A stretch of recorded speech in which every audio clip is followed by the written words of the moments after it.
ஏதோ ராகம் எனது குரலில் வழித்தாளம் பாவம் இரண்டும் இணைந்து வர கேட்கும் யாரும் உருகி உருகி விழக்காதில் பாயும் புதிய கவிதை இது அழகு மொழியில் ஒரு அமுத மழையும் வர நினைவும் மனமும் அதில் நனைய நனைய சுகமோ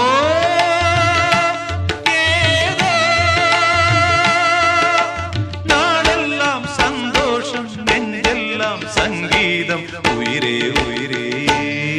இசை கீதமே எனக்கொரு ஜீவன்